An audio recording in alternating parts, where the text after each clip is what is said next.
actually live, broadcasting only on onedealaway.com/live. My name is Nev. This is Money Matters, and today is Tuesday. I was about to say Monday, but it is Tuesday, September 8th. So, post Labor Day, here we go. Last stretch before we get into the holidays in November. It's going to be very, very interesting time between now and then. And I know there's some holidays that are going to happen even before then, like Halloween. Super scary. But I think we've had Halloween since March, right? Everything has been super scary. So I don't know that I need any more of the Halloween. Thank you very much. I've been petrified for life. And I don't know if you relate. Of course, I'm being semi-jokey, semi-funny, but only semi, not completely, because it has been a very, very interesting year so far, and it's not over, right? And in today's episode, we are going to be discussing something very, very important. We're going to be talking about some laws that have actually been passed that might make you potential employee, and maybe you are a freelancer, and we're going to find out what that actually happened. Of course, there was something that happened right before we went into the holiday, kind of quietly in California when it comes to the law. They are definitely the leaders when it comes to that stuff. We're also going to be talking about the wealth tax because this is something that is being proposed not just in California, which we discussed, but it's being proposed obviously in New York. We're talking about it when it comes here in the United States as a whole, as a candidate Biden is going around and saying, I'm yanking taxes on everybody, man. So I'm going to tax you. And we're going to look at what is this happening, how the impact is, because we do have wealth tax that is happening in some places in Europe. And there are some other European countries that are also sort of flirting with the idea of passing it or not passing it. So we're going to discuss, so what does that actually mean for you and I, and how to, I guess, prepare for it. I don't know if you can prepare for it. Other than just deciding you're going to leave, I don't know what else you can do. We're going to be looking at what's happening with the shipping industry. As you might know, shipping industry is very, very important place when we're looking at the recovery or the lack thereof. Like, will there be a recovery? Will there not be a recovery? And the shipping industry is one place that actually is going to help us decide what's going on in that particular place. And then, of course, we have some news when it comes to gold and silver, specifically gold. And there's a very cool visual graphic that I'm going to be using to share with you. So again, this is going to be very, very important episode, especially if you're thinking of finding ways to preserve and potentially grow your wealth and protect yourself from being taxed until you're blue in face. Let's do this.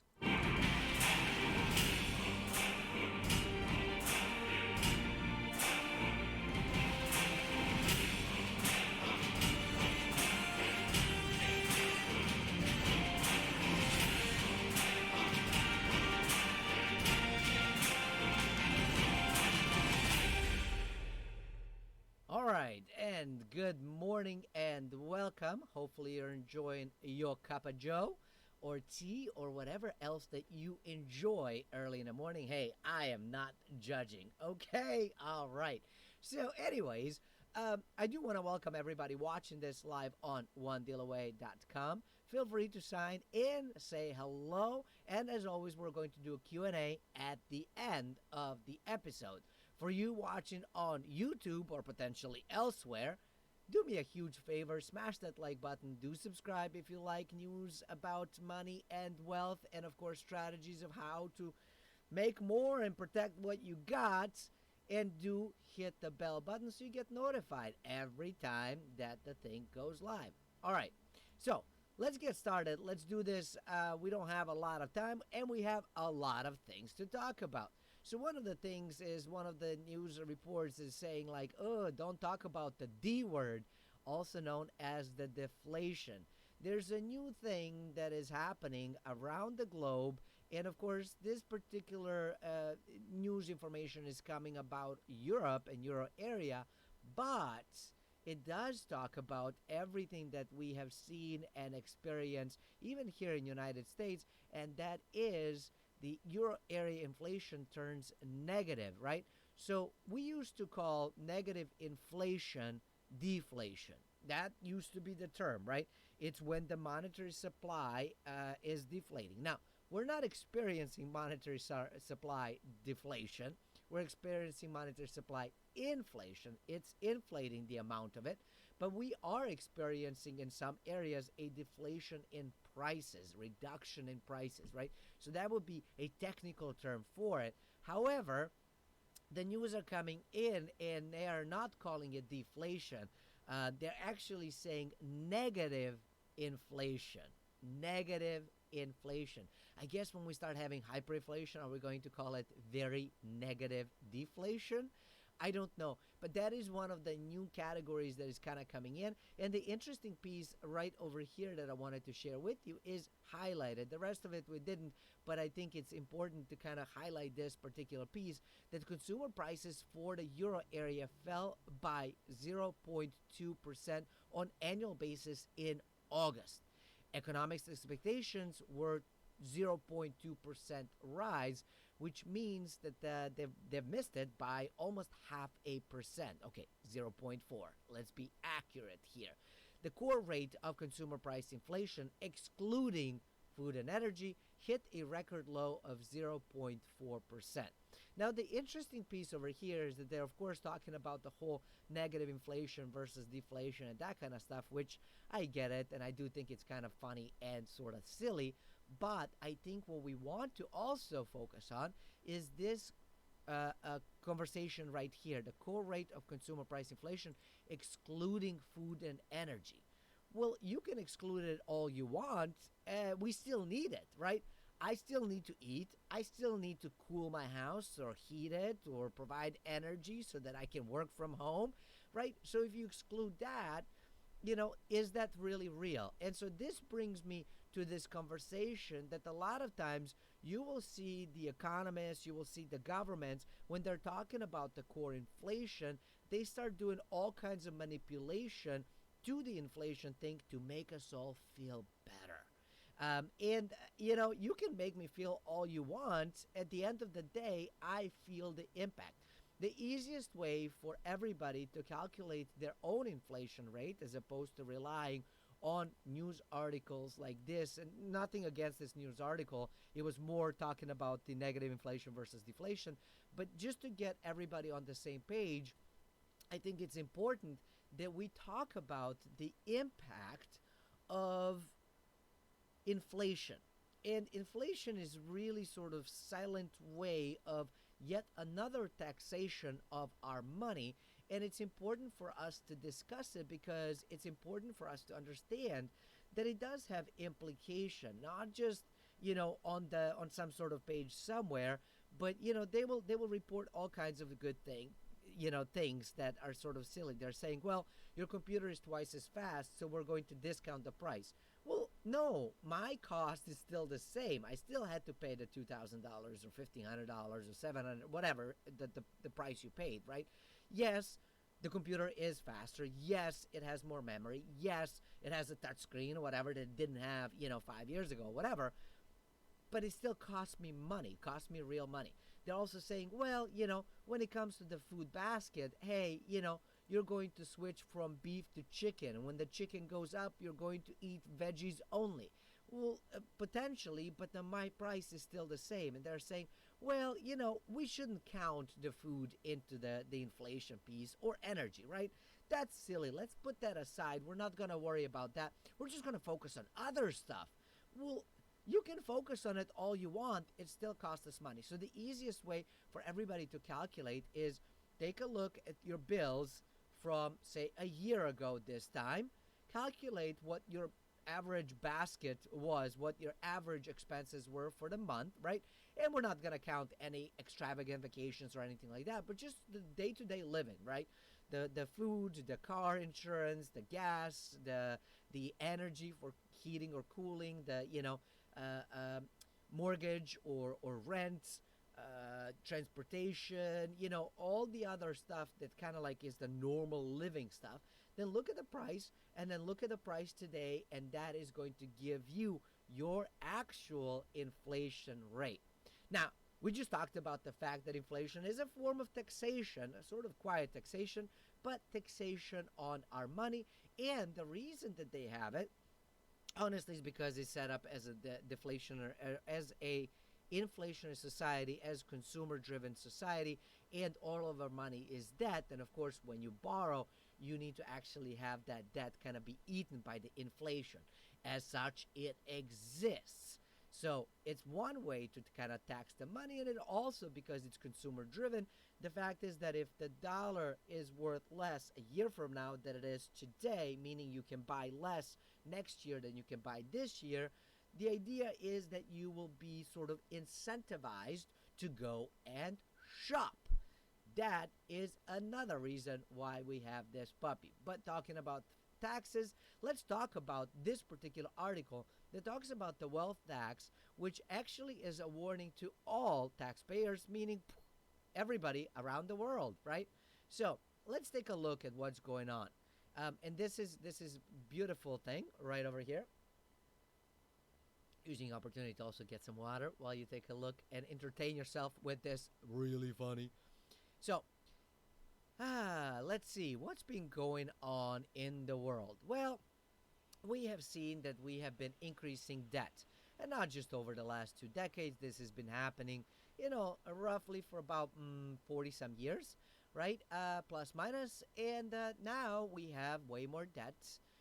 The governments, the corporations, the people, the people's people, right? Like everybody is settled with more debt. And the problem is that while the doubled the national levels of debt, the crisis is making it even worse because we are having to do the rescuing thing. So the governments are having to print more money and create more money and kind of push it out there, give it to the banks. They may or may not reach us, but that's a different kind of story right there. Now, the thing is that this is going to have to be paid somehow. So we have two options. What? Roll the debt over with even more loans or pay the taxes. And the likely is going to be combination of both of them. Then we have the thing called the wealth tax, WT, and it is a recurring hot topic in crisis, but it's a novelty in UK, and we've seen it here in the US mentioned as well. Elizabeth Warren and Bernie Sanders have already suggested a new wealth tax on wealthy Americans.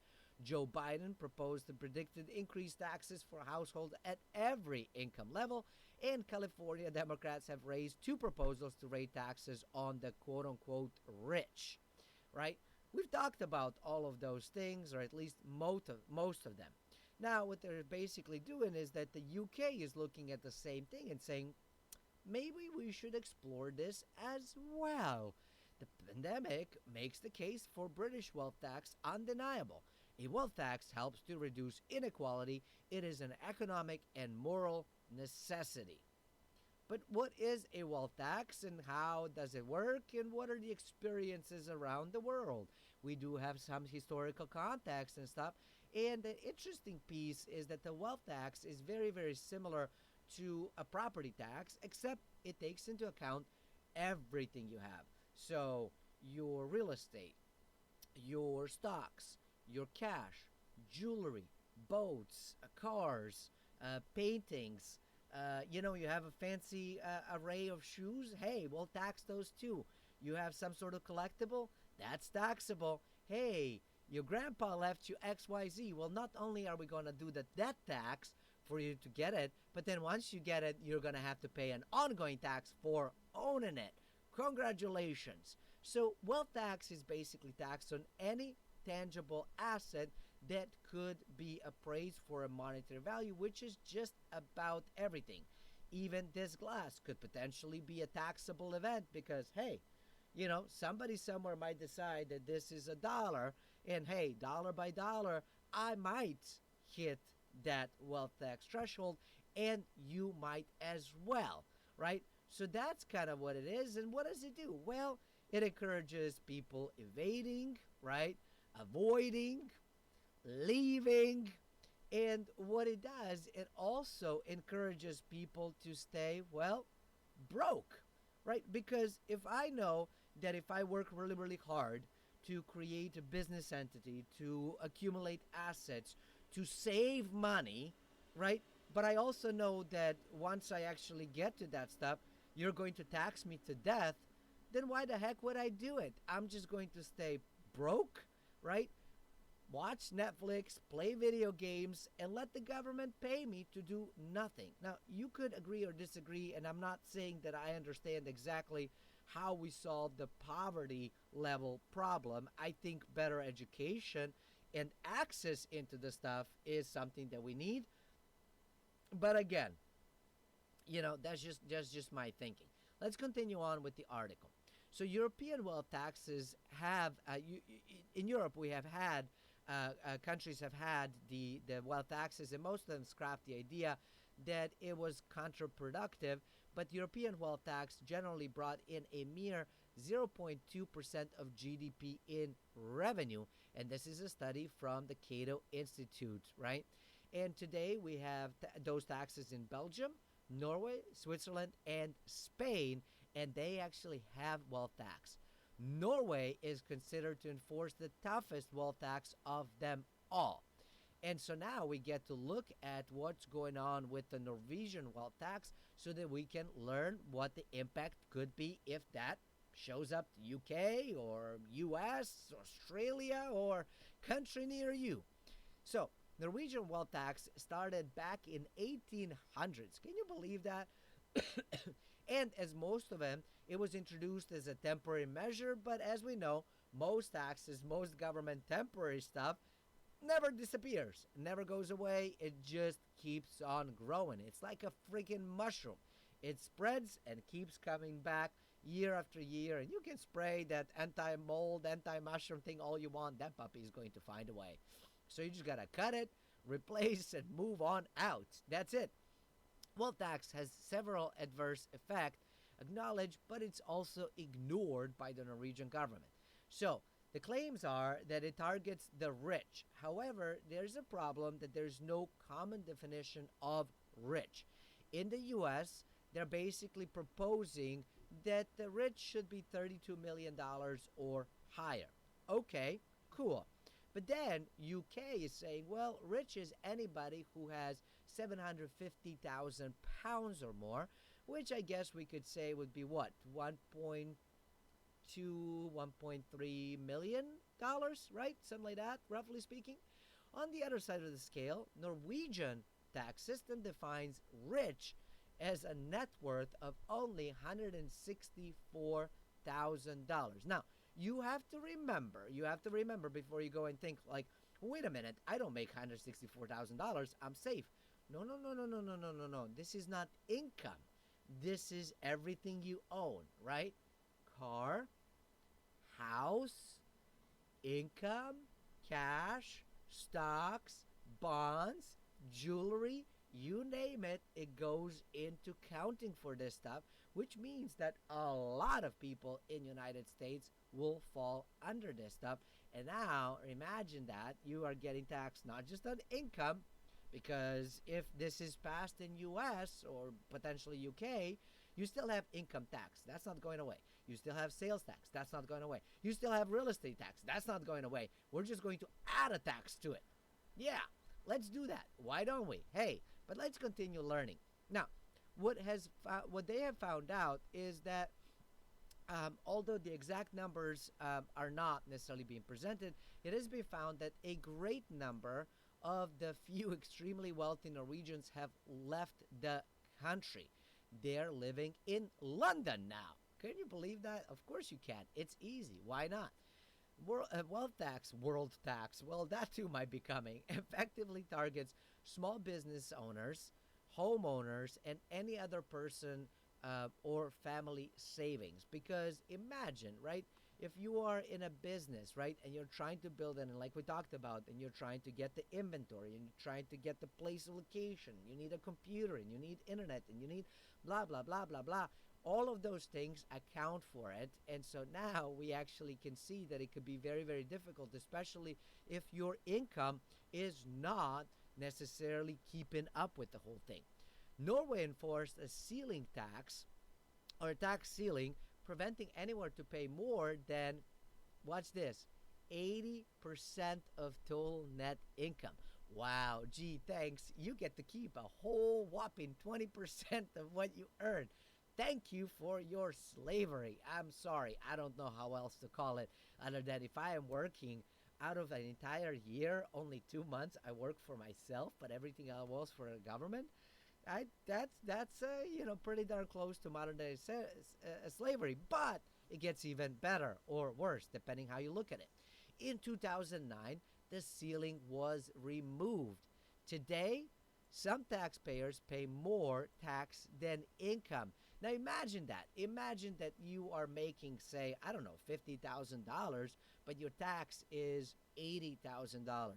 Well, how the heck do you do that, right? That's what it means when you have to start selling your assets, selling everything, or you just simply have to leave. This basically is forcing the most productive citizens to either stop being productive, right, or to flee the country, right? But now, Norway has done something very interesting. They also passed laws attempting to prevent people from leaving the country, which is similar to what California is wanting to do and similar to what the United States is trying to do, where anywhere you go, they're going to tax you, right? So the taxman will come for you, after you for 5 years after leaving Norway. This is crazy, absolutely crazy. Now, Germany's IFO Institute simulated in 2018 the introduction of German wealth tax of 0.8%. The study presented some very significant findings. Wealth tax would annually raise 15 billion euros, very cool, while also giving a revenue loss of 31 billion euros, and with an employment reduction of 2%. In other words, they for every euro gained, they would lose 2 euros, and they would also lose 2% of jobs. Needless to say, they decided not to go forward with it. And of course, it is one of those things that I think everybody has a reason to fear of greater taxation and wealth tax. It sounds really good. It sounds really sexy, right? But remember, United States way back when, was formed. If you really go back in history and just study it just a little bit, United States was formed the way that it was, the Constitution, the whole 9 yards, the freedom, the Civil War, all of that stuff, right, was because United States wanted to escape the UK taxation. Now we are recreating one thing that the founders of this country fought so hard for, lost their lives, willing to risk everything, and we are willing to go back down. Look, I have said it before, and it's not my saying at all. I believe that it was who it was, Benjamin Franklin. I'm like, the guy with the glasses, Benjamin Franklin, that said that when you decide to trade your freedom for a bit of security, you end up having no freedom nor security. And I think those words should be tattooed on everybody to kind of keep in mind that, we're willing to trade a lot for not a whole lot. And when you do that, you open a Pandora's box that you will never be able to close. So, anyways, how the things are going to go, I really don't know, but it does sound very, very scary. And I think it is something that we should all be very, very wary of and pay attention to. Now, this brings me to another sort of article of California quietly limiting unpopular law. Now, of course, way back when, where it was a law that was passed, I want to say it was what? The AB 5, which was a law that provided ABC test in California to test to find out whether somebody was an independent contractor or an employee.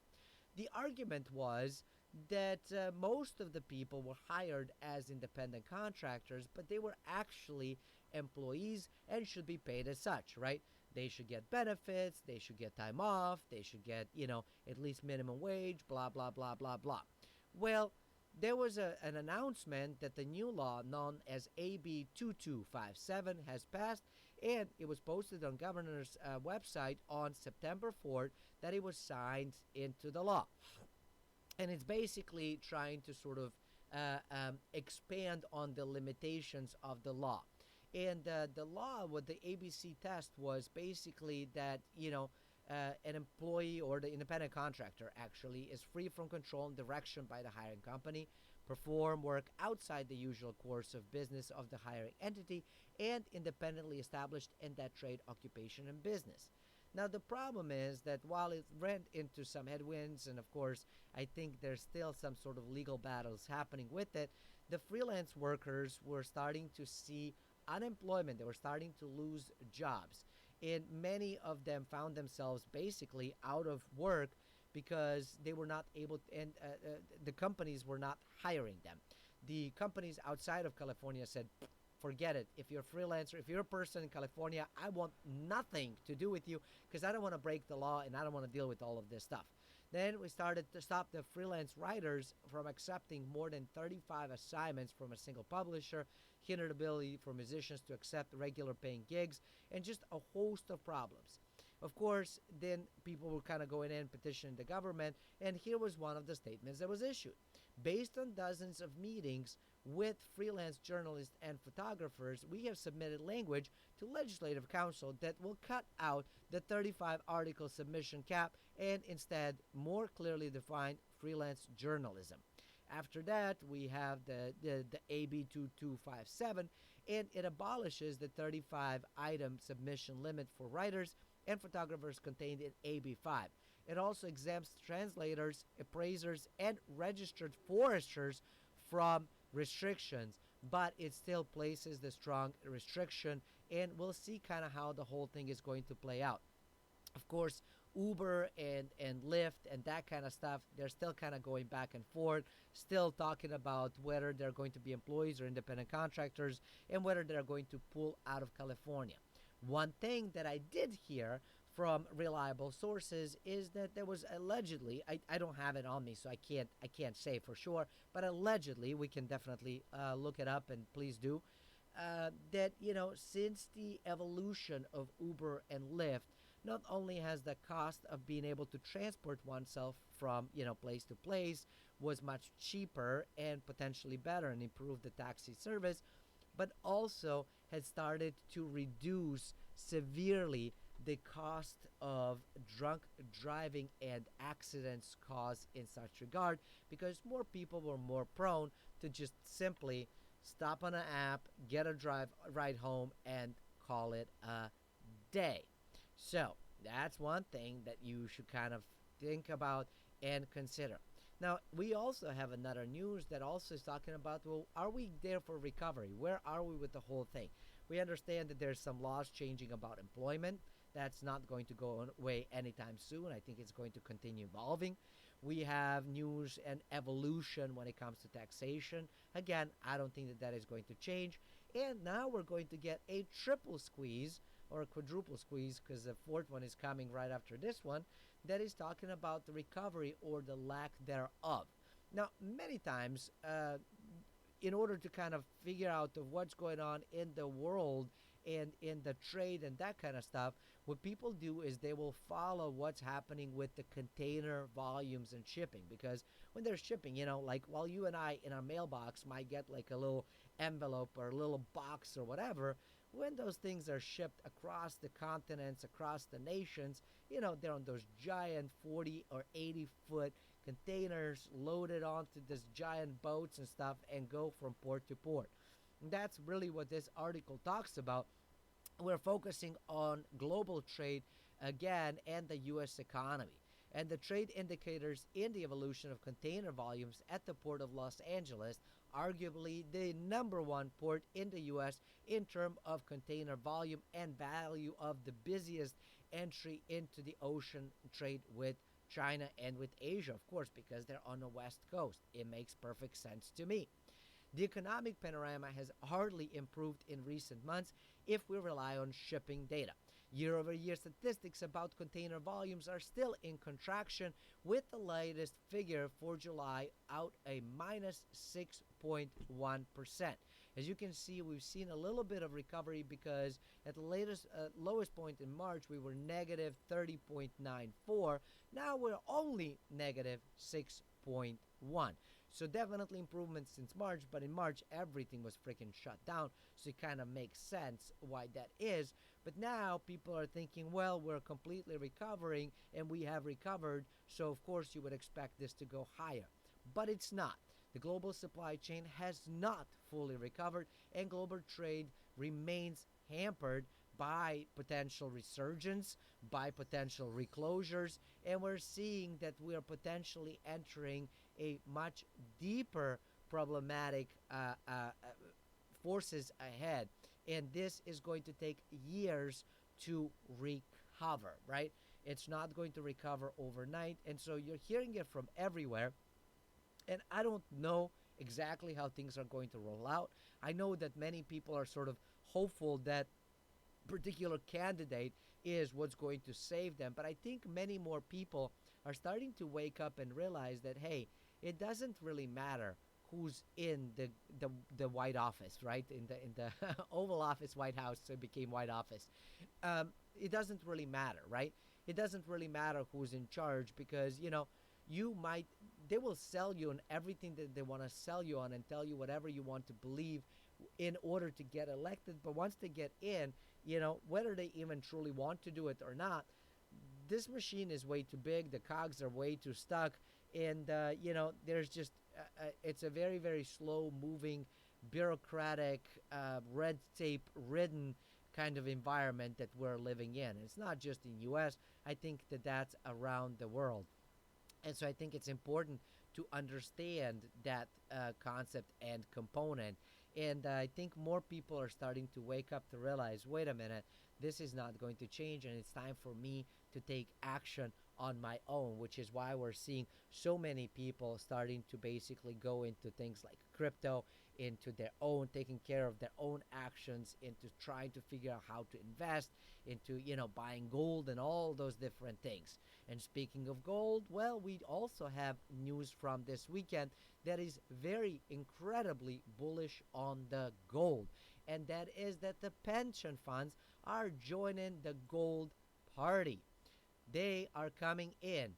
Institutional participation in the gold market is minimal. It's dismal. And one of the, not all of them, but one of the pension funds, Ohio Police and Fire Pension Funds, announced it will allocate 5% of its assets to gold. Now, of course, you're thinking to yourself, well, wait a minute. Now, 5% is nothing. Well, let's think about it. The fund has $15.7 billion in assets under management, and 5% allocation equates to over $750 million. This is the first major pension fund to publicly this year announce that it's entering the gold market. Roughly 2.5% of all of the new gold brought into the circulation last year for investment is what this is, right? So if you have this one, right, there's a potential that there's going to be others jumping into the ship as well.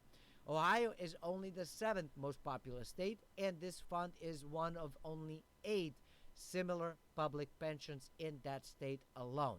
Now imagine if every state, every pension fund, which are all of them going to do it? Probably not. But let's even take a look at 10% of them to kind of come in, right? Well, let's take a look. They have a lot of assets. At the end of 2019, they exceeded $46 trillion.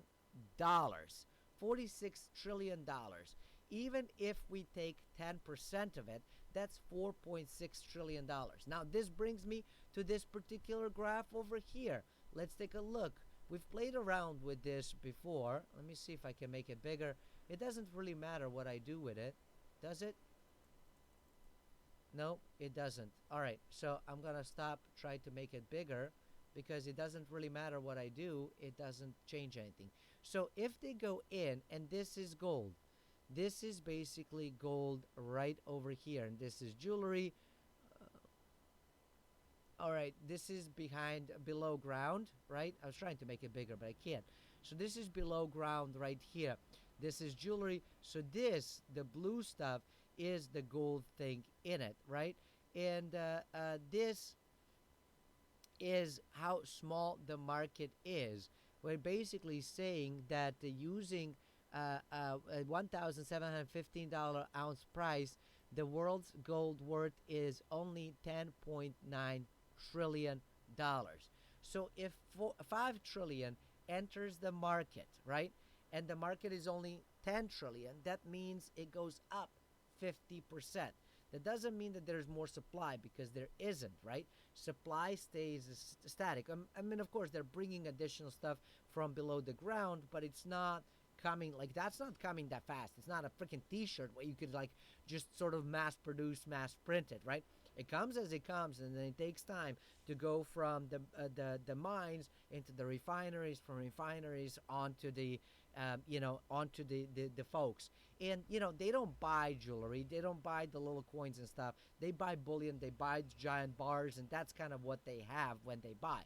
So this is incredibly bullish into for gold, because if they jump in, if this is really what ends up happening, and all of them kind of jump in, right? Only 10% of that 49 trillion, that is 4.9, let's say 5 trillion. And right now the market cap for gold is, let's say, $12 trillion, because this was calculated at what, $1,700. We're now at around $1,900 for gold. This is incredibly bullish long term for gold, in addition to all other components and challenges and stuff that is also happening. Now, the interesting piece is that while older populations and pension funds and that kind of stuff, they like getting into the gold, where also there are others that are wanting to get into the crypto. Now, crypto is super tiny, and it's only $250 billion market. So if they were to put in only 1%, like some of the funds have started doing, into the crypto, that thing is going to the moon. Of course, nothing that I share here with you is guaranteed, nor should be used as a financial advice. All I'm doing is sharing pieces of information and my line of thinking of if this, then that. If you do like the content, do me a huge favor, smash that like button right now, subscribe, hit the bell button. We are about to go into the Q&A for those of you watching live. For everybody else, thanks for watching. I will see you tomorrow. Until then, stay forever money blessed, and do remember, you are only one deal away.